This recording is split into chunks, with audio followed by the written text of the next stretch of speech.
ಮತ್ತಾಯನು ಬರೆದ ಸುವಾರ್ತೆ 18 ಮತ್ತು 19ನೇ ಅಧ್ಯಾಯವನ್ನು ಓದಿ ಧ್ಯಾನಿಸುವಂತರಾಗೋಣ. ಮತ್ತಾಯನು ಬರೆದ ಸುವಾರ್ತೆ ಅಧ್ಯಾಯ 18. ಆ ವೇಳೆಯಲ್ಲಿ ಶಿಷ್ಯರು ಯೇಸುವಿನ ಬಳಿಗೆ ಬಂದು, ಪರಲೋಕ ರಾಜ್ಯದಲ್ಲಿ ಯಾವನು ಹೆಚ್ಚಿನವನು ಎಂದು ಕೇಳಲು, ಆತನು ಚಿಕ್ಕ ಮಗುವನ್ನು ಹತ್ತಿರಕ್ಕೆ ಕರೆದು ಅವರ ನಡುವೆ ನಿಲ್ಲಿಸಿ ಅವರಿಗೆ, ನೀವು ತಿರುಗಿಕೊಂಡು ಚಿಕ್ಕ ಮಕ್ಕಳಂತೆ ಆಗದೆ ಹೋದರೆ ನೀವು ಪರಲೋಕ ರಾಜ್ಯದಲ್ಲಿ ಸೇರುವುದೇ ಇಲ್ಲವೆಂದು ನಿಮಗೆ ಸತ್ಯವಾಗಿ ಹೇಳುತ್ತೇನೆ. ಹೀಗಿರುವುದರಿಂದ ಯಾವನು ಈ ಚಿಕ್ಕ ಮಗುವಿನಂತೆ ತನ್ನನ್ನು ತಗ್ಗಿಸಿಕೊಳ್ಳುತ್ತಾನೋ ಅವನೇ ಪರಲೋಕ ರಾಜ್ಯದಲ್ಲಿ ಹೆಚ್ಚಿನವನು. ಇದಲ್ಲದೆ ಯಾವನಾದರೂ ನನ್ನ ಹೆಸರಿನಲ್ಲಿ ಇಂಥ ಒಂದು ಚಿಕ್ಕ ಮಗುವನ್ನು ಸೇರಿಸಿಕೊಂಡರೆ ನನ್ನನ್ನು ಸೇರಿಸಿಕೊಂಡ ಹಾಗಾಯಿತು. ಆದರೆ ನನ್ನಲ್ಲಿ ನಂಬಿಕೆ ಇಡುವ ಈ ಚಿಕ್ಕವರಲ್ಲಿ ಒಬ್ಬನಿಗೆ ಯಾವನಾದರೂ ಅಡ್ಡಿಯಾದರೆ ಅಂಥವನ ಕೊರಳಿಗೆ ಬೀಸುವ ಕಲ್ಲು ಕಟ್ಟಿ ಅವನನ್ನು ಆಳವಾದ ಸಮುದ್ರದಲ್ಲಿ ಮುಳುಗಿಸಿ ಬಿಡುವುದು ಅವನಿಗೆ ಹಿತವಾಗುವುದು. ತೊಡಕುಗಳು ಬರುವುದರಿಂದ ಲೋಕಕ್ಕೆ ಎಷ್ಟೋ ಕೇಡು. ತೊಡಕುಗಳು ಹೇಗಾದರೂ ಬರುವವು. ಆದಾಗ್ಯೂ ಯಾವ ಮನುಷ್ಯನಿಂದ ತೊಡಕು ಬರುತ್ತದೋ ಅವನ ಗತಿಯನ್ನು ಏನು ಹೇಳಲಿ? ಹಾಗಾದರೆ ನಿನ್ನ ಕೈಯಾಗಲಿ ನಿನ್ನ ಕಾಲಾಗಲಿ ನಿನ್ನನ್ನು ಪಾಪದಲ್ಲೇ ಸಿಕ್ಕಿಸುವುದಾದರೆ ಅದನ್ನು ಕಡಿದು ಬಿಸಾಟು ಬಿಡು. 2 ಕೈ 2 ಕಾಲು ಉಳ್ಳವನಾಗಿದ್ದು ನಿತ್ಯವಾಗಿರುವ ಬೆಂಕಿಯಲ್ಲಿ ಹಾಕಿಸಿಕೊಳ್ಳುವುದಕ್ಕಿಂತ ಕೈಕಾಲು ಕಳಕೊಂಡವನಾಗಿ ಜೀವನದಲ್ಲಿ ಸೇರುವುದು ನಿನಗೆ ಉತ್ತಮ. ನಿನ್ನ ಕಣ್ಣು ನಿನ್ನನ್ನು ಪಾಪದಲ್ಲಿ ಸಿಕ್ಕಿಸುವುದಾದರೆ ಅದನ್ನು ಕಿತ್ತು ಬಿಸಾಟು ಬಿಡು. 2 ಕಣ್ಣುಳ್ಳವನಾಗಿದ್ದು ಅಗ್ನಿ ನರಕದಲ್ಲಿ ಹಾಕಿಸಿಕೊಳ್ಳುವುದಕ್ಕಿಂತ ಒಂದೇ ಕಣ್ಣುಳ್ಳವನಾಗಿದ್ದು ಜೀವದಲ್ಲಿ ಸೇರುವುದು ನಿನಗೆ ಉತ್ತಮ. ಈ ಚಿಕ್ಕವರಲ್ಲಿ ಒಬ್ಬನನ್ನಾದರೂ ತಾತ್ಸಾರ ಮಾಡಬಾರದು. ನೋಡಿರಿ, ಪರಲೋಕದಲ್ಲಿ ಅವರ ದೂತರು ಪರಲೋಕದಲ್ಲಿರುವ ನನ್ನ ತಂದೆಯ ಮುಖವನ್ನು ಯಾವಾಗಲೂ ನೋಡುತ್ತಲಿದ್ದಾರೆ ಎಂದು ನಿಮಗೆ ಹೇಳುತ್ತೇನೆ. ನಿಮಗೆ ಹೇಗೆ ತೋರುತ್ತದೆ? ಒಬ್ಬ ಮನುಷ್ಯನಿಗೆ 100 ಕುರಿಗಳು ಇರಲಾಗಿ ಅವುಗಳಲ್ಲಿ ಒಂದು ತಪ್ಪಿಸಿಕೊಂಡರೆ ಅವನು 99 ಕುರಿಗಳನ್ನು ಬಿಟ್ಟು ಬೆಟ್ಟಕ್ಕೆ ಹೋಗಿ ತಪ್ಪಿಸಿಕೊಂಡದ್ದನ್ನು ಹುಡುಕುತ್ತಾನಲ್ಲವೇ? ಅದು ಸಿಕ್ಕಿದರೆ ತಪ್ಪಿಸಿಕೊಳ್ಳದೆ ಇರುವ 99 ಕುರಿಗಳಿಗಿಂತ ಆ ಒಂದಕ್ಕೋಸ್ಕರ ಹೆಚ್ಚಾಗಿ ಸಂತೋಷ ಪಡುವೆನೆಂದು ನಿಮಗೆ ಸತ್ಯವಾಗಿ ಹೇಳುತ್ತೇನೆ. ಹಾಗೆಯೇ ಈ ಚಿಕ್ಕವರಲ್ಲಿ ಒಬ್ಬನಾದರೂ ಕೆಟ್ಟು ಹೋಗುವುದು ಪರಲೋಕದಲ್ಲಿರುವ ನಿಮ್ಮ ತಂದೆಯ ಚಿತ್ತವಲ್ಲ. ಇದಲ್ಲದೆ ನಿನ್ನ ಸಹೋದರನು ತಪ್ಪು ಮಾಡಿದರೆ ನೀನು ಹೋಗಿ ನೀನು ಅವನು ಇಬ್ಬರೇ ಇರುವಾಗ ಅವನ ತಪ್ಪನ್ನು ಅವನಿಗೆ ತಿಳಿಸು. ಅವನು ನಿನ್ನ ಮಾತನ್ನು ಕೇಳಿದರೆ ನಿನ್ನ ಸಹೋದರನನ್ನು ಸಂಪಾದಿಸಿಕೊಂಡಿರುವಿ. ಅವನು ಕೇಳದೆ ಹೋದರೆ 2-3 ಸಾಕ್ಷಿಗಳ ಬಾಯಿಯಿಂದ ಪ್ರತಿಯೊಂದು ಮಾತು ಸ್ಥಾಪನೆಯಾಗುವ ಹಾಗೆ ಇನ್ನೂ ಒಬ್ಬಿಬ್ಬರನ್ನು ನಿನ್ನ ಸಂಗಡ ಕರಕೊಂಡು ಹೋಗು. ಅವನು ಅವರ ಮಾತನ್ನು ಕೇಳದೆ ಹೋದರೆ ಸಭೆಗೆ ಹೇಳು. ಆದರೆ ಸಭೆಯ ಮಾತನ್ನೂ ಕೇಳದೆ ಹೋದರೆ ಅವನು ನಿನಗೆ ಅಜ್ಞಾನಿಯಂತೆಯೂ ಭ್ರಷ್ಟನಂತೆಯೂ ಇರಲಿ. ಭೂಲೋಕದಲ್ಲಿ ನೀವು ಏನೇನು ಕಟ್ಟುತ್ತೀರೋ ಅದು ಪರಲೋಕದಲ್ಲಿಯೂ ಕಟ್ಟಿರುವುದು, ಮತ್ತು ಭೂಲೋಕದಲ್ಲಿ ನೀವು ಏನೇನು ಬಿಚ್ಚುತ್ತೀರೋ ಅದು ಪರಲೋಕದಲ್ಲಿಯೂ ಬಿಚ್ಚಿರುವುದು ಎಂದು ನಿಮಗೆ ಸತ್ಯವಾಗಿ ಹೇಳುತ್ತೇನೆ.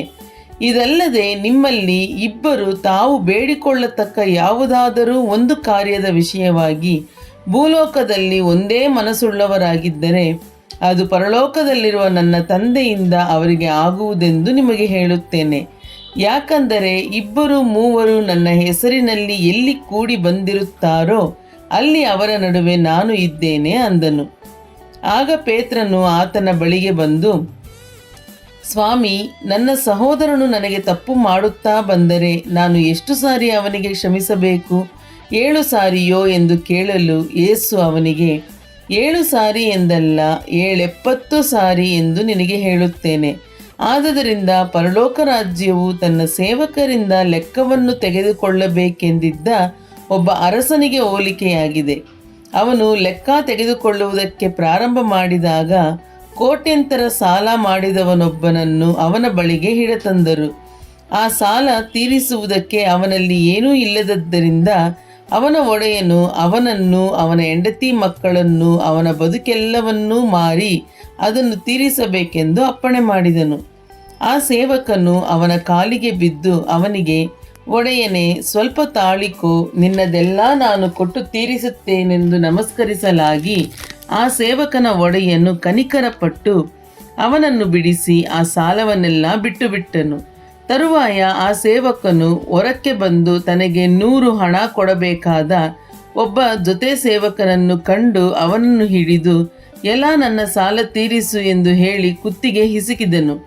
ಆಗ ಅವನ ಜೊತೆ ಸೇವಕನು ಅವನ ಕಾಲಿಗೆ ಬಿದ್ದು, ಸ್ವಲ್ಪ ತಾಳಿಕೋ, ತೀರಿಸುತ್ತೇನೆ ಎಂದು ಬೇಡಿಕೊಂಡನು. ಆದರೆ ಅವನು ಒಪ್ಪದೆ ಹೊರಟು ಹೋಗಿ ಆ ಸಾಲ ತೀರಿಸುವ ತನಕ ಅವನನ್ನು ಸೆರೆಮನೆಯಲ್ಲಿ ಹಾಕಿಸಿದನು.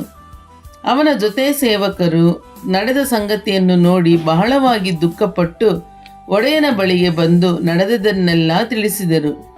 ಆಗ ಅವನ ಒಡೆಯನು ಅವನನ್ನು ಕರೆಸಿ, ಎಲಾ ನೀಚನೇ, ನೀನು ನನ್ನನ್ನು ಬೇಡಿಕೊಂಡದ್ದರಿಂದ ಆ ಸಾಲವನ್ನೆಲ್ಲ ನಾನು ಬಿಟ್ಟೆನಲ್ಲ. ನಾನು ನಿನ್ನನ್ನು ಕರುಣಿಸಿದ ಹಾಗೆ ನೀನು ಸಹ ನಿನ್ನ ಜೊತೆ ಸೇವಕನನ್ನು ಕರುಣಿಸಬಾರದಾಗಿತ್ತೆ ಎಂದು ಹೇಳಿ ಸಿಟ್ಟು ಮಾಡಿ ತನಗೆ ಕೊಡಬೇಕಾದ ಸಾಲವನ್ನು ತೀರಿಸುವ ತನಕ ಪೀಡಿಸುವವರ ಕೈಗೆ ಒಪ್ಪಿಸಿದನು. ನಿಮ್ಮಲ್ಲಿ ಪ್ರತಿಯೊಬ್ಬನು ತನ್ನ ಸಹೋದರನಿಗೆ ಮನಪೂರ್ವಕವಾಗಿ ಕ್ಷಮಿಸದೇ ಹೋದರೆ ಪರಲೋಕದಲ್ಲಿರುವ ನನ್ನ ತಂದೆಯೂ ನಿಮಗೆ ಹಾಗೆಯೇ ಮಾಡುವನು ಅಂದನು. ಮತ್ತಾಯನು ಬರೆದ ಸುವಾರ್ತೆ 19ನೇ ಅಧ್ಯಾಯ. ಯೇಸು ಈ ಮಾತುಗಳನ್ನು ಮುಗಿಸಿದ ಮೇಲೆ ಗಲಿಲಾಯವನ್ನು ಬಿಟ್ಟು ಯೋರ್ದಾನ್ ಹೊಳೆಯ ಆಚೆ ಪ್ರಯಾಣ ಮಾಡಿ ಯೂದಾಯ ಪ್ರಾಂತ್ಯಕ್ಕೆ ಬಂದನು. ಬಹುಜನರು ಆತನ ಹಿಂದೆ ಗುಂಪು ಗುಂಪಾಗಿ ಹೋದರು. ಆತನು ಅವರನ್ನು ಅಲ್ಲಿಯೇ ಸ್ವಸ್ಥ ಮಾಡಿದನು. ಆಗ ಫರಿಸಾಯರು ಆತನ ಹತ್ತಿರಕ್ಕೆ ಬಂದು ಆತನನ್ನು ಪರೀಕ್ಷಿಸಬೇಕೆಂಬ ಯೋಚನೆಯಿಂದ, ಒಬ್ಬನು ಯಾವುದಾದರೂ ಒಂದು ಕಾರಣದಿಂದ ತನ್ನ ಹೆಂಡತಿಯನ್ನು ಬಿಟ್ಟು ಬಿಡುವುದು ಧರ್ಮವೋ ಹೇಗೆ ಎಂದು ಕೇಳಿದ್ದಕ್ಕೆ ಆತನು, ಮನುಷ್ಯರನ್ನು ನಿರ್ಮಾಣ ಮಾಡಿದವನು ಆದಿಯಿಂದಲೇ ಅವರನ್ನು ಗಂಡು ಹೆಣ್ಣಾಗಿ ನಿರ್ಮಿಸಿ ಅವರ ವಿಷಯದಲ್ಲಿ ಈ ಕಾರಣದಿಂದ ಪುರುಷನು ತಂದೆ ತಾಯಿಗಳನ್ನು ಬಿಟ್ಟು ತನ್ನ ಹೆಂಡತಿಯನ್ನು ಸೇರಿಕೊಳ್ಳುವನು, ಅವರಿಬ್ಬರು ಒಂದೇ ಶರೀರವಾಗಿರುವರು ಎಂದು ಹೇಳಿದನೆಂಬುದಾಗಿ ನೀವು ಓದಲಿಲ್ಲವೋ? ಹೀಗಿರುವಲ್ಲಿ ಅವರು ಇನ್ನು ಒಬ್ಬರಲ್ಲ, ಒಂದೇ ಶರೀರವಾಗಿದ್ದಾರೆ. ಆದದರಿಂದ ದೇವರು ಕೂಡಿಸಿದ್ದನ್ನು ಮನುಷ್ಯರು ಅಗಲಿಸಬಾರದು ಅಂದನು. ಅವರು ಆತನನ್ನು, ಹಾಗಾದರೆ ತ್ಯಾಗಪತ್ರವನ್ನು ಕೊಟ್ಟು ಆಕೆಯನ್ನು ಬಿಟ್ಟು ಬಿಡಬಹುದೆಂದು ಮೋಶೆಯು ಯಾಕೆ ಆಜ್ಞೆ ಕೊಟ್ಟನು ಎಂದು ಕೇಳಲು ಆತನು, ಮೋಶೆಯು ನಿಮ್ಮ ಮೊಂಡತನವನ್ನು ನೋಡಿ ನಿಮ್ಮ ಹೆಂಡನನ್ನು ಬಿಟ್ಟು ಬಿಡುವುದಕ್ಕೆ ಅಪ್ಪಣೆ ಕೊಟ್ಟನು. ಆದರೆ ಆದಿಯಿಂದಲೇ ಹಾಗೆ ಇರಲಿಲ್ಲ. ಮತ್ತು ಆದರದ ಕಾರಣದಿಂದಲ್ಲದೆ ತನ್ನ ಹೆಂಡತಿಯನ್ನು ಬಿಟ್ಟು ಮತ್ತೊಬ್ಬಳನ್ನು ಮದುವೆ ಮಾಡಿಕೊಳ್ಳುವವನು ವ್ಯಭಿಚಾರ ಮಾಡುವವನಾಗುತ್ತಾನೆಂದು ನಿಮಗೆ ಹೇಳುತ್ತೇನೆ ಅಂದನು. ಅದಕ್ಕೆ ಶಿಷ್ಯರು, ಹೆಂಡತಿಯ ವಿಷಯವಾಗಿ ಗಂಡನ ಧರ್ಮ ಹೀಗಿದ್ದರೆ ಮದುವೆಯಾಗುವುದು ಒಳ್ಳೆಯದಲ್ಲ ಅಂದಾಗ ಆತನು ಅವರಿಗೆ, ಈ ಮಾತನ್ನು ಅಂಗೀಕರಿಸುವ ವರವನ್ನು ಹೊಂದಿದವರೇ ಹೊರತು ಮತ್ತಾರೂ ಅದನ್ನು ಅಂಗೀಕರಿಸುವುದಿಲ್ಲ. ತಾಯಿಯ ಗರ್ಭದಿಂದ ನಪುಂಸಕರಾಗಿ ಹುಟ್ಟಿದವರು ಕೆಲವರು ಇದ್ದಾರೆ, ಮನುಷ್ಯರಿಂದ ನಪುಂಸಕರಾಗಿ ಮಾಡಲ್ಪಟ್ಟವರು ಕೆಲವರಿದ್ದಾರೆ. ಮತ್ತು ಪರಲೋಕ ರಾಜ್ಯದ ನಿಮಿತ್ತವಾಗಿ ತಮ್ಮನ್ನು ತಾವೇ ನಪುಂಸಕರಾಗಿ ಮಾಡಿಕೊಂಡವರು ಕೆಲವರಿದ್ದಾರೆ. ಅಂಗೀಕರಿಸಬಲ್ಲವನು ಅಂಗೀಕರಿಸಲಿ ಎಂದು ಹೇಳಿದನು. ಆಗ ಕೆಲವರು ತಮ್ಮ ಚಿಕ್ಕ ಮಕ್ಕಳನ್ನು ಯೇಸುವಿನ ಬಳಿಗೆ ತಂದು ಆತನು ಅವುಗಳ ಮೇಲೆ ಕೈ ಇಟ್ಟು ಪ್ರಾರ್ಥನೆ ಮಾಡಬೇಕೆಂದು ಕೇಳಲು ಶಿಷ್ಯರು ಅವರನ್ನು ಗದರಿಸಿದರು. ಆದರೆ ಯೇಸು, ಮಕ್ಕಳನ್ನು ಬಿಡಿರಿ, ನನ್ನ ಹತ್ತಿರ ಬರುವುದಕ್ಕೆ ಅವುಗಳಿಗೆ ಅಡ್ಡಿ ಮಾಡಬೇಡಿರಿ, ಪರಲೋಕ ರಾಜ್ಯವು ಇಂಥವರದೇ ಎಂದು ಹೇಳಿ ಅವುಗಳ ಮೇಲೆ ಕೈ ಇಟ್ಟು ಅಲ್ಲಿಂದ ಹೊರಟು ಹೋದನು. ಆಗ ಒಬ್ಬನು ಬಂದು ಆತನನ್ನು, ಬೋಧಕನೇ, ನಾನು ನಿತ್ಯ ಜೀವವನ್ನು ಪಡೆಯಬೇಕಾದರೆ ಏನು ಒಳ್ಳೆ ಕಾರ್ಯವನ್ನು ಮಾಡಬೇಕು ಎಂದು ಕೇಳಲಾಗಿ ಆತನು ಅವನಿಗೆ, ಒಳ್ಳೆಯದನ್ನು ಕುರಿತು ನನ್ನನ್ನು ಯಾಕೆ ಕೇಳುತ್ತೀ? ಒಳ್ಳೆಯವನು ಒಬ್ಬನೇ. ಆದರೆ ಆ ಜೀವದಲ್ಲಿ ಸೇರಬೇಕೆಂದಿದ್ದರೆ ದೇವರ ಆಜ್ಞೆಗಳಿಗೆ ಸರಿಯಾಗಿ ನಡೆದುಕೋ ಎಂದು ಹೇಳಿದ್ದಕ್ಕೆ ಅವನು, ಅವು ಯಾವುವು ಎಂದು ಕೇಳಲು ಯೇಸು, ನರಹತ್ಯೆ ಮಾಡಬಾರದು, ವ್ಯಭಿಚಾರ ಮಾಡಬಾರದು, ಕದಿಯಬಾರದು, ಸುಳ್ಳು ಸಾಕ್ಷಿ ಹೇಳಬಾರದು, ನಿನ್ನ ತಂದೆ ತಾಯಿಗಳನ್ನು ಸನ್ಮಾನಿಸಬೇಕು ಮತ್ತು ನಿನ್ನ ಹಾಗೆಯೇ ನಿನ್ನ ನೆರೆಯವರನ್ನು ಪ್ರೀತಿ ಮಾಡಬೇಕು ಎಂಬಿವುಗಳೇ ಅಂದನು. ಆ ಯೌವನಸ್ಥನು ಆತನನ್ನು, ಇವೆಲ್ಲಕ್ಕೂ ಸರಿಯಾಗಿ ನಡೆದುಕೊಂಡಿದ್ದೇನೆ, ಇನ್ನೇನು ಕಡಿಮೆಯಾಗಿರಬಹುದು ಎಂದು ಕೇಳಲು ಯೇಸು ಅವನಿಗೆ, ನೀನು ಸಂಪೂರ್ಣನಾಗಬೇಕೆಂದಿದ್ದರೆ ಹೋಗಿ ನಿನ್ನ ಆಸ್ತಿಯನ್ನು ಮಾರಿ ಬಡವರಿಗೆ ಕೊಡು, ಪರಲೋಕದಲ್ಲಿ ನಿನಗೆ ಸಂಪತ್ತಿರುವುದು. ನೀನು ಬಂದು ನನ್ನನ್ನು ಹಿಂಬಾಲಿಸು ಎಂದು ಹೇಳಿದನು. ಆ ಯೌವನಸ್ಥನು ಬಹಳ ಆಸ್ತಿಯುಳ್ಳವನಾಗಿದ್ದರಿಂದ ಈ ಮಾತನ್ನು ಕೇಳಿ ದುಃಖದಿಂದ ಹೊರಟು ಹೋದನು. ಆಗ ಯೇಸು ತನ್ನ ಶಿಷ್ಯರನ್ನು ನೋಡಿ, ನಿಮಗೆ ಸತ್ಯವಾಗಿ ಹೇಳುತ್ತೇನೆ, ಐಶ್ವರ್ಯವಂತನು ಪರಲೋಕ ರಾಜ್ಯದಲ್ಲಿ ಸೇರುವುದು ಕಷ್ಟ. ಐಶ್ವರ್ಯವಂತನು ದೇವರ ರಾಜ್ಯದಲ್ಲಿ ಸೇರುವುದಕ್ಕಿಂತ ಒಂಟೆಯು ಸೂಜಿಯ ಕಣ್ಣಿನಲ್ಲಿ ನುಗ್ಗುವುದು ಸುಲಭವೆಂದು ನಿಮಗೆ ತಿರುಗಿ ಹೇಳುತ್ತೇನೆ ಅಂದನು.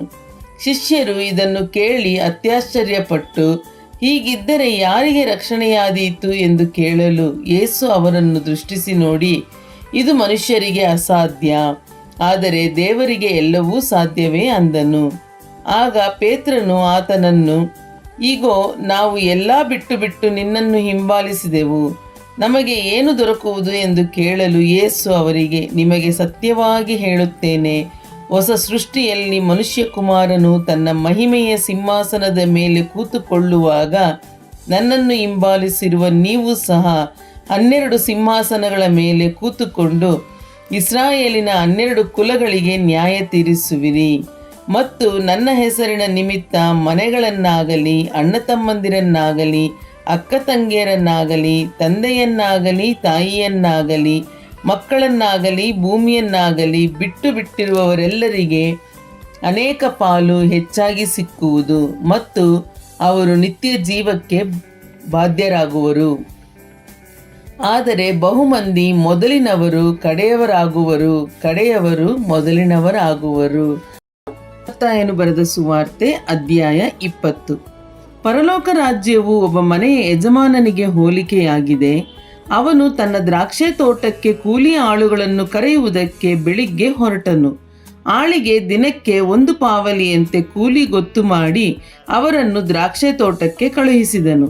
ತರುವಾಯ ಹೆಚ್ಚು ಕಡಿಮೆ 9 ಗಂಟೆಗೆ ಹೋಗಿ ಪೇಟೆಯಲ್ಲಿ ಸುಮ್ಮನೆ ನಿಂತಿದ್ದ ಇನ್ನು ಕೆಲವರನ್ನು ಕಂಡು, ನೀವು ಸಹ ನನ್ನ ದ್ರಾಕ್ಷೆ ತೋಟಕ್ಕೆ ಹೋಗಿರಿ, ನಿಮಗೆ ಸರಿಯಾದ ಕೂಲಿಯನ್ನು ಕೊಡುತ್ತೇನೆ ಅನ್ನಲು ಅವರು ತೋಟಕ್ಕೆ ಹೋದರು.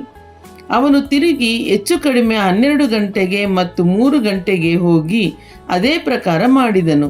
ತಿರುಗಿ ಹೆಚ್ಚು ಕಡಿಮೆ ಸಾಯಂಕಾಲ 5 ಗಂಟೆಗೆ ಹೋಗಿ ಬೇರೆ ಕೆಲವರು ನಿಂತಿರುವುದನ್ನು ಕಂಡು ಅವರನ್ನು, ದಿನವೆಲ್ಲ ಇಲ್ಲಿ ಯಾಕೆ ಸುಮ್ಮನೆ ನಿಂತಿದ್ದೀರಿ ಎಂದು ಕೇಳಲು ಅವರು, ಯಾರೂ ನಮ್ಮನ್ನು ಕೂಲಿಗೆ ಕರೆಯಲಿಲ್ಲ ಅಂದಾಗ ಅವನು, ನೀವು ಸಹ ನನ್ನ ದ್ರಾಕ್ಷೆ ತೋಟಕ್ಕೆ ಹೋಗಿರಿ ಅಂದನು.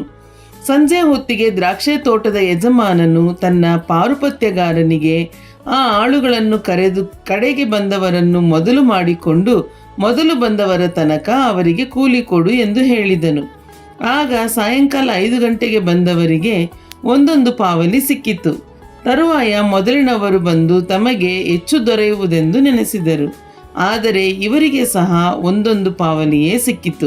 ಅದನ್ನು ತೆಗೆದುಕೊಂಡು ಮನೆಯ ಯಜಮಾನನ ಮೇಲೆ ಗುಣುಗುಟ್ಟಿ, ಕಡೆಗೆ ಬಂದ ಇವರು 1 ತಾಸು ಹೊತ್ತು ಮಾತ್ರ ಕೆಲಸ ಮಾಡಿದ್ದಾರೆ, ನಾವು ದಿನವೆಲ್ಲ ಬಿಸಿಲಿನಲ್ಲಿ ಕೆಲಸ ಮಾಡಿ ಕಷ್ಟಪಟ್ಟಿದ್ದೇವೆ, ಇವರನ್ನು ನಮಗೆ ಸಮ ಮಾಡಿದ್ದೀಯೇ ಅಂದರು.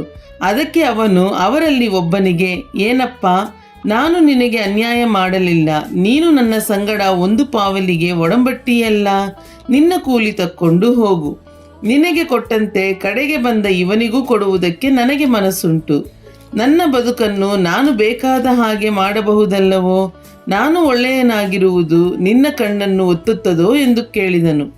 ಈ ಪ್ರಕಾರ ಕಡೆಯವರು ಮೊದಲಿನವರಾಗುವರು, ಮೊದಲಿನವರು ಕಡೆಯವರಾಗುವರು ಎಂದು ಹೇಳಿದನು.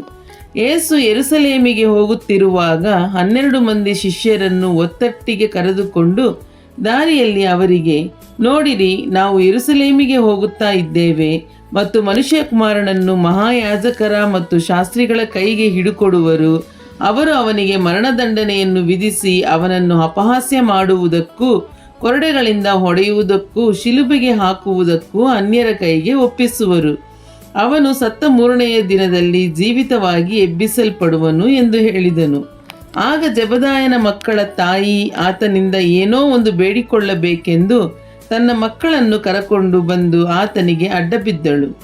ಆತನು ಆಕೆಯನ್ನು, ನಿನಗೇನು ಬೇಕಮ್ಮ ಎಂದು ಕೇಳಲು ಆಕೆ, ನಿನ್ನ ರಾಜ್ಯದಲ್ಲಿ ನನ್ನ ಈ 2 ಮಕ್ಕಳಲ್ಲಿ ಒಬ್ಬನು ನಿನ್ನ ಬಲಗಡೆಯಲ್ಲೂ ಮತ್ತೊಬ್ಬನು ಎಡಗಡೆಯಲ್ಲೂ ಕೂತುಕೊಳ್ಳುವುದಕ್ಕೆ ಅಪ್ಪಣೆಯಾಗಬೇಕು ಅಂದಳು. ಅದಕ್ಕೆ ಯೇಸು, ನೀವು ಬೇಡಿಕೊಂಡದ್ದು ಏನೆಂದು ನಿಮಗೆ ತಿಳಿಯದು.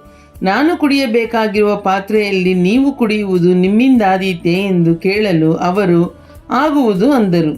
ಆಗ ಆತನು ಅವರಿಗೆ, ನನ್ನ ಪಾತ್ರೆಯಲ್ಲಿ ನೀವು ಕುಡಿಯುವಿರಿ ಸರಿ, ಆದರೆ ನನ್ನ ಎಡಬಲಗಡೆಗಳಲ್ಲಿ ಕೂತುಕೊಳ್ಳುವಂತೆ ಅನುಗ್ರಹ ಮಾಡುವುದು ನನ್ನದಲ್ಲ, ನನ್ನ ತಂದೆಯಿಂದ ಅದು ಯಾರಿಗೆಂದು ಸಿದ್ಧಪಡಿಸಿದೆಯೋ ಅವರಿಗೇ ಸಿಕ್ಕುವುದು ಎಂದು ಹೇಳಿದನು.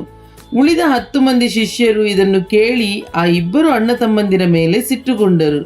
ಆದರೆ ಯೇಸು ಅವರನ್ನು ಹತ್ತಿರಕ್ಕೆ ಕರೆದು ಅವರಿಗೆ, ಜನಗಳನ್ನಾಳುವವರು ಅವರ ಮೇಲೆ ಅಹಂಕಾರದಿಂದ ದೊರೆತನ ಮಾಡುತ್ತಾರೆ ಮತ್ತು ದೊಡ್ಡವರು ಬಲಾತ್ಕಾರದಿಂದ ಅಧಿಕಾರ ನಡೆಸುತ್ತಾರೆ ಎಂದು ನೀವು ಬಲ್ಲಿರಷ್ಟೇ. ನಿಮ್ಮಲ್ಲಿ ಆಗಿರಬಾರದು. ಆದರೆ ನಿಮ್ಮಲ್ಲಿ ದೊಡ್ಡವನಾಗಬೇಕೆಂದಿರುವವನು ನಿಮ್ಮ ಸೇವಕನಾಗಿರಬೇಕು. ನಿಮ್ಮಲ್ಲಿ ಮೊದಲನೆಯವನಾಗಬೇಕೆಂದಿರುವವನು ನಿಮ್ಮ ಆಳಾಗಿರಬೇಕು. ಹಾಗೆಯೇ ಮನುಷ್ಯಕುಮಾರನು ಸೇವೆ ಮಾಡಿಸಿಕೊಳ್ಳುವುದಕ್ಕೆ ಬರಲಿಲ್ಲ, ಸೇವೆ ಮಾಡುವುದಕ್ಕೂ ಅನೇಕರನ್ನು ಬಿಡಿಸಿಕೊಳ್ಳುವುದಕ್ಕಾಗಿ ತನ್ನ ಪ್ರಾಣವನ್ನು ಈಡುಕೊಡುವುದಕ್ಕೂ ಬಂದನು ಎಂದು ಹೇಳಿದನು. ಅವರು ಯೆರಿಕೋವಿಂದ ಹೊರಟು ಹೋಗುತ್ತಿರುವಾಗ ಜನರ ದೊಡ್ಡ ಗುಂಪು ಆತನ ಹಿಂದೆ ಹೋಯಿತು. ಆಗ ದಾರಿಯ ಮಗ್ಗುಲಲ್ಲಿ ಕೂತಿದ್ದ 2 ಕುರುಡರು ಯೇಸು ಈ ಮಾರ್ಗವಾಗಿ ಹೋಗುತ್ತಿದ್ದಾನೆಂದು ಕೇಳಿ, ಸ್ವಾಮಿ, ದಾವಿದನ ಕುಮಾರನೇ, ನಮ್ಮನ್ನು ಕರುಣಿಸು ಎಂದು ಕೂಗಿಕೊಂಡರು. ಆ ಗುಂಪಿನವರು ಸುಮ್ಮನಿರಿ ಎಂದು ಅವರನ್ನು ಗದರಿಸಲು ಅವರು, ಸ್ವಾಮಿ, ದಾವಿದನ ಕುಮಾರನೇ, ನಮ್ಮನ್ನು ಕರುಣಿಸು ಎಂದು ಹೆಚ್ಚಾಗಿ ಕೂಗಿಕೊಂಡರು. ಆಗ ಯೇಸು ನಿಂತು ಅವರನ್ನು ಕರೆದು, ನಾನು ನಿಮಗೆ ಏನು ಮಾಡಬೇಕೆಂದು ಕೋರುತ್ತೀರಿ ಎಂದು ಕೇಳಲು ಅವರು, ನಮ್ಮ ಕಣ್ಣುಗಳು ತೆರೆಯಲ್ಪಡಬೇಕು ಸ್ವಾಮಿ ಅಂದರು. ಆಗ ಯೇಸು ಕನಿಕರಪಟ್ಟು ಅವರ ಕಣ್ಣುಗಳನ್ನು ಮುಟ್ಟಿದನು. ಕೂಡಲೇ ಅವರಿಗೆ ಕಣ್ಣು ಬಂದವು. ಅವರು ಆತನ ಹಿಂದೆ ಹೋದರು. ಮತ್ತಾಯನು ಬರೆದ ಸುವಾರ್ತೆ ಅಧ್ಯಾಯ 21.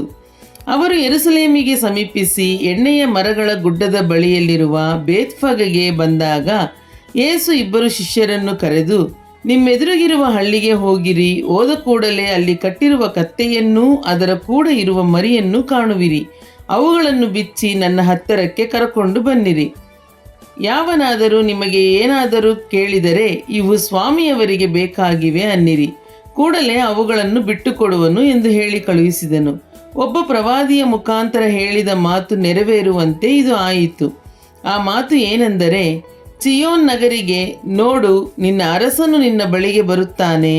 ಆತನು ಶಾಂತಗುಣವುಳ್ಳವನಾಗಿಯೂ ಕತ್ತೆಯನ್ನು, ಹೌದು, ಪ್ರಾಯದ ಕತ್ತೆ ಮರಿಯನ್ನು ಹತ್ತಿದವನಾಗಿಯೂ ಬರುತ್ತಾನೆಂದು ಹೇಳಿರಿ ಎಂಬುದು.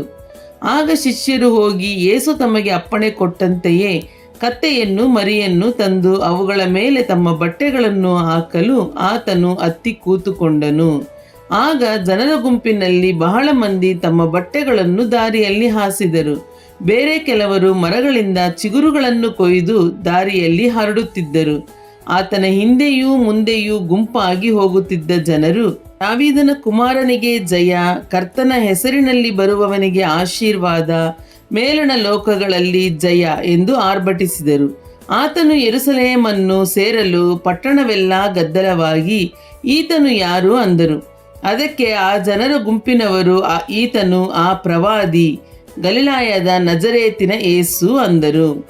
ಬಳಿಕ ಯೇಸು ದೇವಾಲಯಕ್ಕೆ ಹೋಗಿ ಅದರಲ್ಲಿ ಮಾರುವ ಕೊಳ್ಳುವ ಎಲ್ಲರನ್ನೂ ಹೊರಡಿಸಿಬಿಟ್ಟು ಚಿನಿವಾರರ ಮೇಜುಗಳನ್ನು, ಪಾರಿವಾಳ ಮಾರುವವರ ಕಾಲ್ಮಣೆಗಳನ್ನು ಕೆಡವಿ ಅವರಿಗೆ, ನನ್ನ ಆಲಯವು ಪ್ರಾರ್ಥನಾಲಯವೆನಿಸಿಕೊಳ್ಳುವುದು ಎಂದು ಬರೆದದೆ, ಆದರೆ ನೀವು ಅದನ್ನು ಕಳ್ಳರ ಗವಿ ಮಾಡುತ್ತೀರಿ ಎಂದು ಹೇಳಿದನು.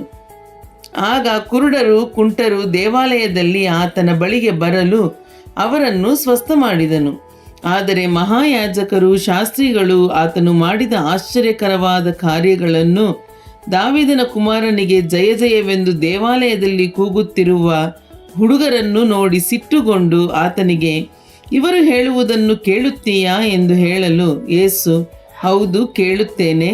ಸಣ್ಣ ಮಕ್ಕಳ ಬಾಯಿಯಿಂದಲೂ ಮೊಲೆಕೂಸುಗಳ ಬಾಯಿಯಿಂದಲೂ ಸ್ತೋತ್ರವನ್ನು ಸಿದ್ಧಿಗೆ ತಂದಿ ಎಂಬುದನ್ನು ನೀವು ಎಂದಾದರೂ ಓದಲಿಲ್ಲವೋ ಅಂದನು.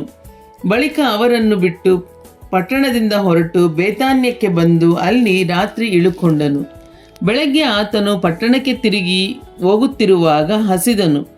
ದಾರಿಯಲ್ಲಿ ಒಂದು ಅಂಜೂರದ ಮರವನ್ನು ಕಂಡು ಅದರ ಹತ್ತಿರಕ್ಕೆ ಹೋಗಿ ಅದರಲ್ಲಿ ಬರೀ ಎಲೆಗಳನ್ನೇ ಹೊರತು ಮತ್ತೇನೂ ಕಾಣದೆ ಅದಕ್ಕೆ, ಇನ್ನು ಮೇಲೆ ನಿನ್ನಲ್ಲಿ ಫಲವು ಎಂದೆಂದಿಗೂ ಆಗದೆ ಹೋಗಲಿ ಎಂದು ಹೇಳಿದನು. ಆ ಕ್ಷಣವೇ ಆ ಅಂಜೂರದ ಮರವು ಒಣಗಿ ಹೋಯಿತು. ಶಿಷ್ಯರು ಅದನ್ನು ನೋಡಿ ಬೆರಗಾಗಿ, ಈ ಅಂಜೂರದ ಮರವು ಒಂದು ಕ್ಷಣದಲ್ಲೇ ಒಣಗಿ ಹೋಯಿತಲ್ಲ, ಅದು ಹೇಗೆ ಅಂದರು. ಅದಕ್ಕೆ ಯೇಸು, ನಿಮಗೆ ಸತ್ಯವಾಗಿ ಹೇಳುತ್ತೇನೆ, ನೀವು ಸಂಶಯ ಪಡದೆ ನಂಬಿದರೆ ನಾನು ಅಂಜೂರದ ಮರಕ್ಕೆ ಮಾಡಿದಂಥದ್ದನ್ನು ನೀವು ಮಾಡುವಿರಿ. ಇದು ಮಾತ್ರವಲ್ಲದೆ ಈ ಬೆಟ್ಟಕ್ಕೆ ನೀನು ಕಿತ್ತುಕೊಂಡು ಹೋಗಿ ಸಮುದ್ರದಲ್ಲಿ ಬೀಳು ಎಂದರೆ ಹೇಳಿದರೆ ಅದೂ ಆಗುವುದು. ನೀವು ನಂಬಿಕೊಂಡು ಪ್ರಾರ್ಥನೆಯಲ್ಲಿ ಏನೇನು ಬೇಡಿಕೊಳ್ಳುವಿರೋ ಅದನ್ನೆಲ್ಲ ಹೊಂದುವಿರಿ ಅಂದನು. ತರುವಾಯ ಆತನು ದೇವಾಲಯಕ್ಕೆ ಬಂದು ಬೋಧಿಸುತ್ತಿರಲಾಗಿ ಮಹಾಯಾಜಕರು ಪ್ರಜೆಯ ಹಿರಿಯರು ಆತನ ಬಳಿಗೆ ಬಂದು, ನೀನು ಯಾವ ಅಧಿಕಾರದಿಂದ ಇದನ್ನೆಲ್ಲ ಮಾಡುತ್ತಿ? ಈ ಅಧಿಕಾರವನ್ನು ನಿನಗೆ ಯಾರು ಕೊಟ್ಟರು ಎಂದು ಕೇಳಲು ಯೇಸು ಅವರಿಗೆ ಹೇಳಿದ್ದೇನೆಂದರೆ, ನಾನೂ ಸಹ ನಿಮ್ಮನ್ನು ಒಂದು ಮಾತು ಕೇಳುತ್ತೇನೆ, ಅದನ್ನು ನೀವು ನನಗೆ ಹೇಳಿದರೆ ನಾನು ಯಾವ ಅಧಿಕಾರದಿಂದ ಇವನ್ನು ಮಾಡುತ್ತೇನೆಂಬುದನ್ನು ನಿಮಗೆ ಹೇಳುತ್ತೇನೆ. ದೀಕ್ಷಾ ಸ್ನಾನ ಮಾಡಿಸುವ ಅಧಿಕಾರವು ಯೋಹಾನನಿಗೆ ಎಲ್ಲಿಂದ ಬಂತು? ಪರಲೋಕದಿಂದಲೋ ಮನುಷ್ಯರಿಂದಲೋ ಅಂದನು. ಆಗ ಅವರು, ಪರಲೋಕದಿಂದ ಬಂತೆಂದು ನಾವು ಹೇಳಿದರೆ ಹಾಗಾದರೆ ನೀವು ಅವನನ್ನು ಯಾಕೆ ನಂಬಲಿಲ್ಲ ಎಂದು ನಮಗೆ ಹೇಳಾನು. ಮನುಷ್ಯರಿಂದ ಬಂತೆಂದು ಹೇಳಿದರೆ ನಮಗೆ ಜನರ ಭಯವಿದೆ, ಯೋಹಾನನು ಪ್ರವಾದಿ ಎಂದು ಎಲ್ಲರೂ ಎಣಿಸಿದ್ದರಲ್ಲ ಎಂಬುದಾಗಿ ತಮ್ಮೊಳಗೆ ಮಾತಾಡಿಕೊಳ್ಳುತ್ತಿದ್ದರು. ಕಡೆಗೆ ಅವರು, ನಾವರಿಯೆವು ಎಂದು ಯೇಸುವಿಗೆ ಉತ್ತರ ಕೊಟ್ಟರು. ಆಗ ಆತನು ಅವರಿಗೆ, ಯಾವ ಅಧಿಕಾರದಿಂದ ಇದನ್ನೆಲ್ಲ ಮಾಡುತ್ತೇನೋ ಅದನ್ನು ನಾನು ನಿಮಗೆ ಹೇಳುವುದಿಲ್ಲ. ಆದರೆ ನಿಮಗೆ ಹೇಗೆ ತೋರುತ್ತದೆ? ಒಬ್ಬ ಮನುಷ್ಯನಿಗೆ 2 ಮಕ್ಕಳಿದ್ದರು. ಅವನು ಮೊದಲನೆಯವನ ಬಳಿಗೆ ಬಂದು, ಮಗನೇ, ಹೋಗಿ ಇವತ್ತು ದ್ರಾಕ್ಷೆ ತೋಟದಲ್ಲಿ ಕೆಲಸ ಮಾಡು ಅಂದಾಗ ಅವನು, ನಾನು ಹೋಗುವುದಿಲ್ಲವೆಂದು ಹೇಳಿದಾಗ್ಯೂ ತರುವಾಯ ಪಶ್ಚಾತ್ತಾಪಪಟ್ಟು ತೋಟಕ್ಕೆ ಹೋದನು. ಆಮೇಲೆ 2ನೇಯವನ ಬಳಿಗೆ ಬಂದು ಅದೇ ಮಾತನ್ನು ಹೇಳಿದಾಗ ಅವನು, ಹೋಗುತ್ತೇನಪ್ಪ ಅಂದಾಗ್ಯೂ ಹೋಗಲೇ ಇಲ್ಲ. ಅವರಿಬ್ಬರಲ್ಲಿ ತಂದೆಯ ಚಿತ್ತದಂತೆ ನಡೆದವನು ಯಾರು ಎಂದು ಕೇಳಿದ್ದಕ್ಕೆ ಅವರು, ಮೊದಲನೆಯವನೇ ಅಂದರು. ಆಗ ಯೇಸು ಅವರಿಗೆ, ಭ್ರಷ್ಟರೂ ಸೂಳೆಯರೂ ನಿಮಗಿಂತ ಮೊದಲು ದೇವರ ರಾಜ್ಯವನ್ನು ಸೇರುವರು ಎಂದು ನಿಮಗೆ ಸತ್ಯವಾಗಿ ಹೇಳುತ್ತೇನೆ. ಯೋಹಾನನು ಧರ್ಮ ಮಾರ್ಗವನ್ನು ಬೋಧಿಸುವವನಾಗಿ ನಿಮ್ಮ ಬಳಿಗೆ ಬಂದನು, ನೀವು ಅವನನ್ನು ನಂಬಲಿಲ್ಲ. ಭ್ರಷ್ಟರೂ ಸೂಳೆಯರೂ ಅವನನ್ನು ನಂಬಿದರು. ನೀವು ಇದನ್ನು ನೋಡಿದಾಗ್ಯೂ ಪಶ್ಚಾತ್ತಾಪ ಪಡಲಿಲ್ಲ, ಅವನನ್ನು ನಂಬಲಿಲ್ಲ. ಮತ್ತೊಂದು ಸಾಮ್ಯವನ್ನು ಕೇಳಿರಿ. ಒಬ್ಬ ಮನೆಯ ಯಜಮಾನನಿದ್ದನು. ಅವನು ಒಂದು ದ್ರಾಕ್ಷೆ ತೋಟವನ್ನು ಮಾಡಿ ಅದರ ಸುತ್ತಲೂ ಬೇಲಿ ಹಾಕಿಸಿ ಅದರಲ್ಲಿ ದ್ರಾಕ್ಷೆಯ ಆಲೆಯನ್ನು ಮಾಡಿಸಿ ಹೂಡೆಯನ್ನು ಕಟ್ಟಿಸಿ ಒಕ್ಕಲಿಗರಿಗೆ ವಾರಕ್ಕೆ ಕೊಟ್ಟು ಬೇರೊಂದು ದೇಶಕ್ಕೆ ಹೋದನು. ಫಲಕಾಲ ಹತ್ತಿರವಾದಾಗ ತನಗೆ ಬರಬೇಕಾದ ಹಣ್ಣುಗಳನ್ನು ತೆಗೆದುಕೊಂಡು ಬರುವುದಕ್ಕಾಗಿ ಆ ಒಕ್ಕಲಿಗರ ಬಳಿಗೆ ತನ್ನ ಆಳುಗಳನ್ನು ಕಳುಹಿಸಲು ಒಕ್ಕಲಿಗರು ಅವನ ಆಳುಗಳನ್ನು ಹಿಡುಕೊಂಡು ಒಬ್ಬನನ್ನು ಹೊಡೆದರು, ಒಬ್ಬನನ್ನು ಕಡಿದು ಹಾಕಿದರು, ಒಬ್ಬನನ್ನು ಕಲ್ಲೆಸೆದು ಕೊಂದರು. ಪುನಃ ಮೊದಲಿನವರಿಗಿಂತ ಹೆಚ್ಚು ಮಂದಿ ಆಳುಗಳನ್ನು ಕಳುಹಿಸಿದನು. ಅವರಿಗೂ ಹಾಗೆಯೇ ಮಾಡಿದರು. ಕಡೆಯಲ್ಲಿ, ನನ್ನ ಮಗನಿಗಾದರೂ ಮರ್ಯಾದೆ ತೋರಿಸಾರು ಅಂದುಕೊಂಡು ತನ್ನ ಮಗನನ್ನು ಅವರ ಬಳಿಗೆ ಕಳುಹಿಸಿದನು. ಆದರೆ ಆ ಒಕ್ಕಲಿಗರು ಅವನ ಮಗನನ್ನು ಕಂಡು, ಇವನೇ ಬಾಧ್ಯಸ್ಥನು, ಬನ್ನಿ ಇವನನ್ನು ಕೊಂದು ಹಾಕೋಣ, ಇವನ ಸ್ವಾಸ್ಥ್ಯವನ್ನು ನಾವೇ ತೆಗೆದುಕೊಳ್ಳೋಣ ಎಂದು ತಮ್ಮೊಳಗೆ ಮಾತಾಡಿಕೊಂಡು ಅವನನ್ನು ಹಿಡಿದು ದ್ರಾಕ್ಷೆ ತೋಟದಿಂದ ಹೊರಕ್ಕೆ ದೊಬ್ಬಿ ಕೊಂದು ಹಾಕಿದರು. ಹಾಗಾದರೆ ದ್ರಾಕ್ಷೆ ತೋಟದ ದಣಿಯು ಬಂದಾಗ ಆ ಒಕ್ಕಲಿಗರಿಗೆ ಏನು ಮಾಡುವನು ಅಂದನು.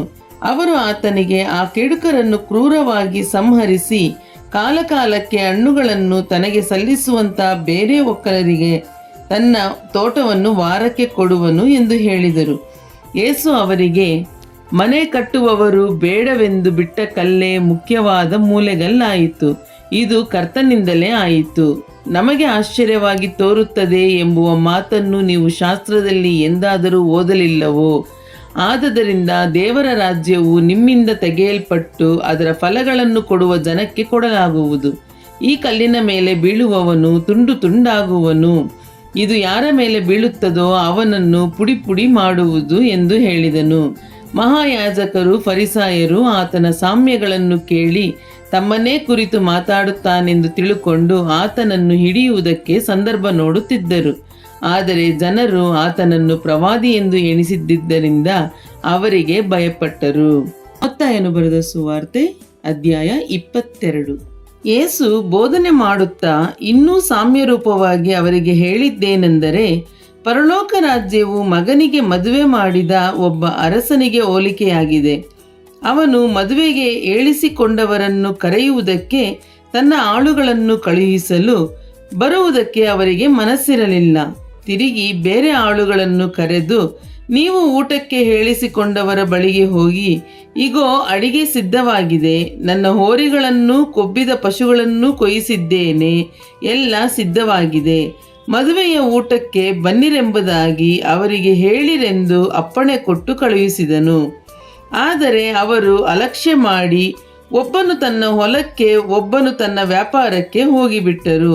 ಉಳಿದವರು ಅವನ ಆಳುಗಳನ್ನು ಹಿಡಿದು ಬೈದು ಕೊಂದು ಹಾಕಿದರು.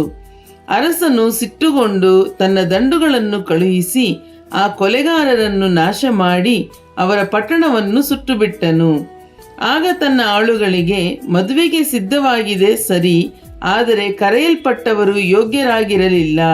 ನೀವು ಈಗ 4 ಹಾದಿಗಳು ಕೂಡುವ ಸ್ಥಳಗಳಿಗೆ ಹೋಗಿ ಕಂಡವರನ್ನೆಲ್ಲ ಮದುವೆಯ ಊಟಕ್ಕೆ ಕರೆಯಿರಿ ಎಂದು ಹೇಳಿದನು. ಆ ಆಳುಗಳು ಹಾದಿಗಳಿಗೆ ಹೋಗಿ ಕೆಟ್ಟವರು ಒಳ್ಳೆಯವರು ಅನ್ನದೆ ಕಂಡವರನ್ನೆಲ್ಲ ಕೂಡಿಸಿ ಕರ್ಕೊಂಡು ಬಂದರು. ಹೀಗೆ ಮನೆ ತುಂಬ ಊಟಕ್ಕೆ ಕೂತರು.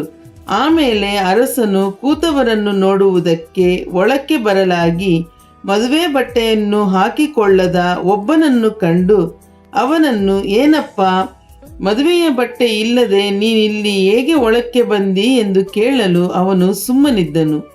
ಆಮೇಲೆ ಅರಸನು ಸೇವಕರಿಗೆ, ಅವನ ಕೈಕಾಲು ಕಟ್ಟಿ ಅವನನ್ನು ಹೊರಗೆ ಕತ್ತಲೆಗೆ ನೂಕಿರಿ ಎಂದು ಹೇಳಿದನು.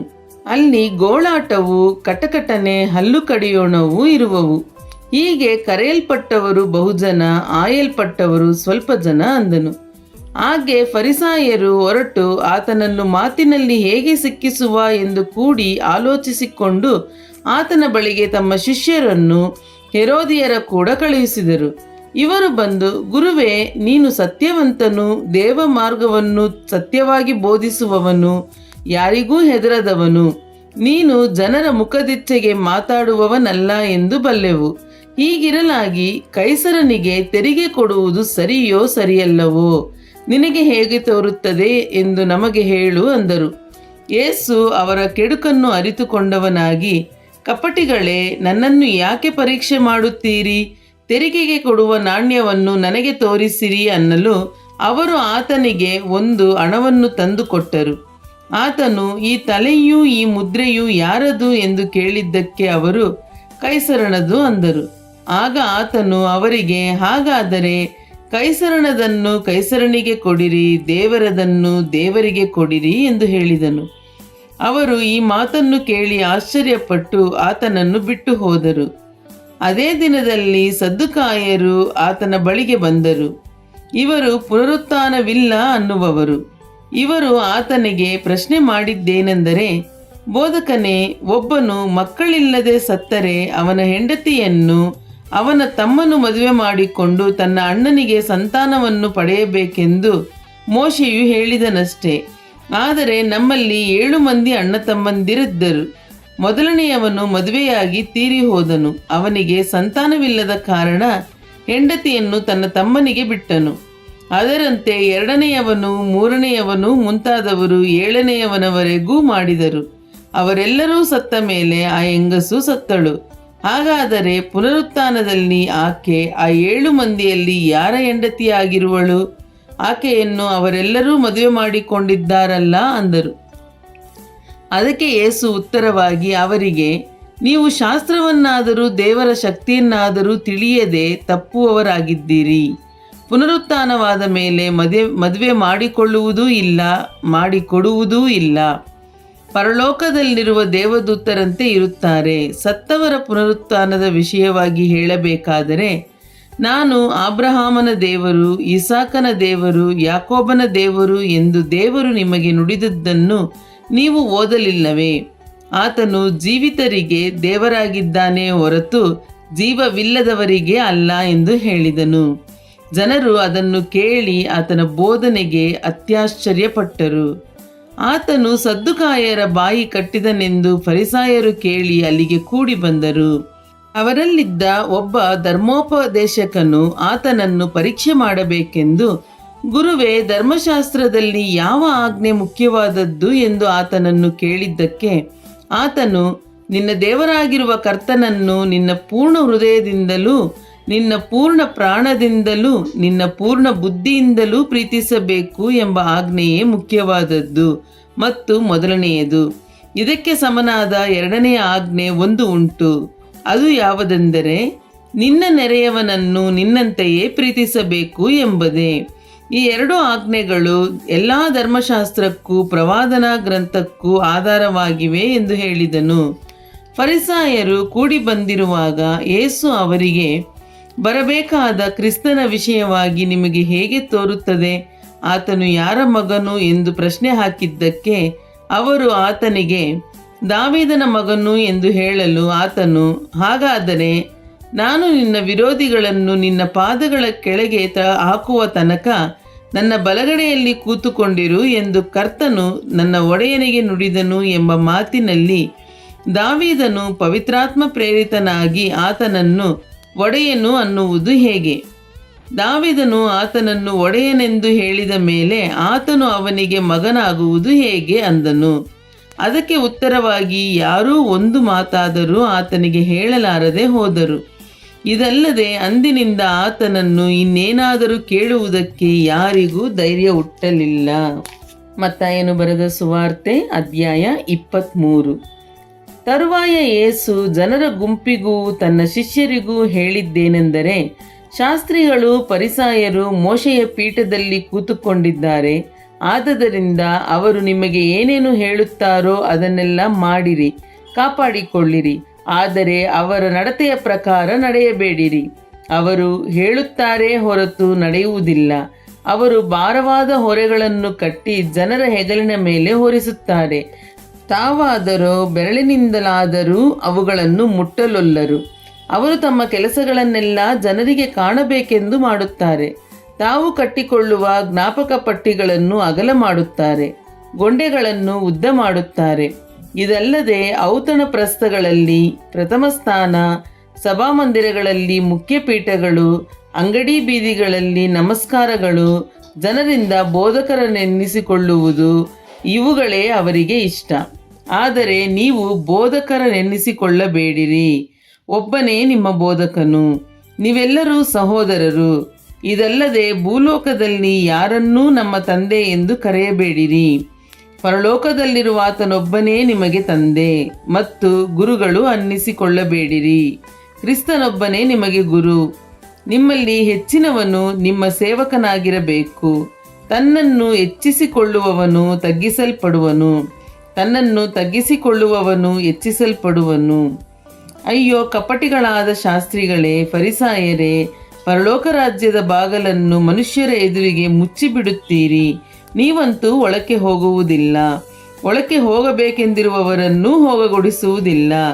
ಅಯ್ಯೋ ಕಪಟಿಗಳಾದ ಶಾಸ್ತ್ರಿಗಳೇ, ಫರಿಸಾಯರೇ, ನೀವು ಒಬ್ಬನನ್ನು ನಿಮ್ಮ ಮತದಲ್ಲಿ ಸೇರಿಸಿಕೊಳ್ಳುವುದಕ್ಕಾಗಿ ಭೂಮಿಯನ್ನು ಸಮುದ್ರವನ್ನು ಸುತ್ತಿಕೊಂಡು ಬರುತ್ತೀರಿ.